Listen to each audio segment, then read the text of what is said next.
A São Conrado é a única rampa no mundo que você tem um fiscal de rampa que ele te ajuda a checar o equipamento se está tudo ok e ele checa a condição. A gente tem uma estação meteorológica com padrões, com parâmetros e com bandeiras. Tipo, bandeira vermelha, bandeira amarela, bandeira verde. A bandeira vermelha ninguém decola, bandeira amarela só pilotos experientes e bandeira verde aluno pode decolar.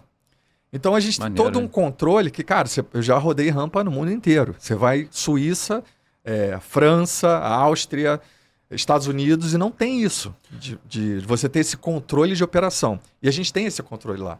Então eu falo, você ir voar no final de semana com um instrutor que tem certificação, que tem seguro, que tem experiência, que você tem uma referência desse cara, num padrão de operação como a gente tem, o risco de ter um acidente é muito, muito, muito pequeno. Isso estou falando de parapente. Agora, as pessoas se expõem, às vezes, num risco muito maior sem saber que está se arriscando. Por quê? Falta de informação. Uhum. Mas agora eu me lembrei bem de uma coisa. Eu salto de paraquedas. E aí quando as pessoas falam, pô, mas você não tem medo, paraquedas? Eu já falei, não, depois que o paraquedas está aberto. Mas no parapente é diferente. Existe a possibilidade dele fechar depois de aberto. Uhum. Isso existe, né? Existe. O parapente, isso tudo é uma questão de... Você pode trabalhar essa parte. Não. Porque eu já vi uns vídeos de gente fechando de propósito. Sim. O parapente fecha, que eu falo, ele fecha, mas ele abre. Entendeu? Então, é como se fosse uma estrutura que ela absorve pancada. Entendeu? E qual o problema do parapente fechar? Nenhum. Eu posso decolar duplo com você e fechar ele inteiro. Ele vai reabrir e a gente vai voltar a voar.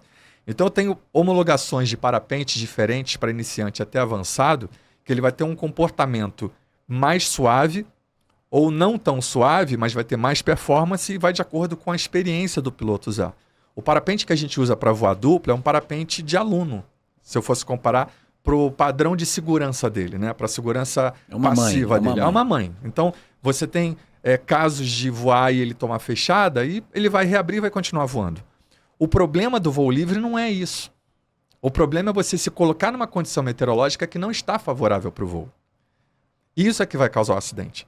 Então, assim, os acidentes acontecem aonde? Na decolagem e no pouso. Então, no meio do voo tomar fechada, problema nenhum, ele vai reabrir, eu vou voltar a voar.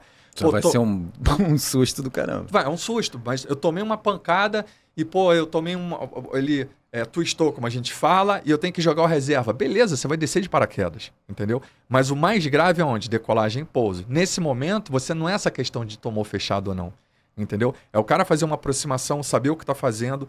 E, Léo, pesquisando, se você olhar o histórico, né, eu já estudei a fundo gerenciamento de riscos, quando eu trabalhava com TI. Então, quando você olha os acidentes e vê o motivo dos acidentes, basicamente equipamento sem controle, um equipamento que não tem revisão, que o cara tá velho, tá mal usado. Tem muito acidente de asa delta, principalmente, que estourou o cabo, rompeu algum parafuso, foi problema de manutenção. E no caso do parapente, tipo, o tecido já tá muito desgastado, tá muito poroso, tá vazando ar, então ele não tem mais performance de voo.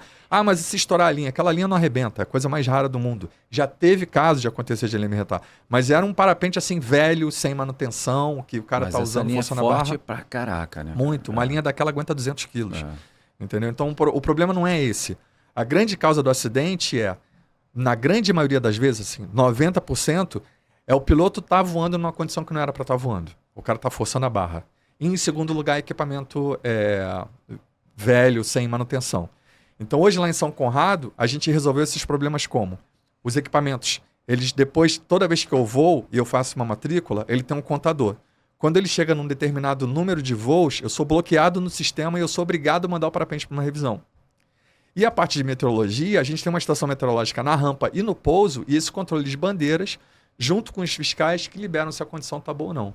Isso elimina 100% o acidente? Não. A gente teve um acidente na semana passada.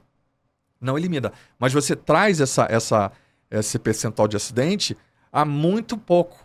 A gente faz uma média ali de mais ou menos uns 40 mil voos por ano ali em São Conrado. E você até hoje teve um acidente fatal de parapente com um passageiro. E, se eu não me engano, 5 ou 6 de asa. Esses números eu tenho que verificar, mas é mais ou menos em torno disso. Ao longo de quase 40 anos de voo. Então, assim, é um número muito baixo em relação ao percentual de praticantes. E toda vez que acontece um acidente, a gente aprende por que aquele acidente aconteceu, qual foi o motivo, e a gente traz uma solução para aquilo ali não aconteça mais. Então, teve um acidente há muitos anos atrás que uma menina caiu porque o piloto esqueceu de prender as pernas dela, né? Então, eles entraram em voo, ela caiu e morreu. Por conta desse acidente, a gente colocou o fiscal de rampa, que é esse cara que antes de eu avisar que eu tô pronto para decolar, o cara vem e olha tudo para saber se está tudo ok. Então, acho que o mais importante ainda é que a gente consegue aprender e aí evoluir a dar instrução de parapente da maneira mais segura possível, entendeu? Então, esse percentual hoje, na minha visão, é muito, muito, muito baixo em relação ao número de praticantes e comparando com outros esportes. Show de bola.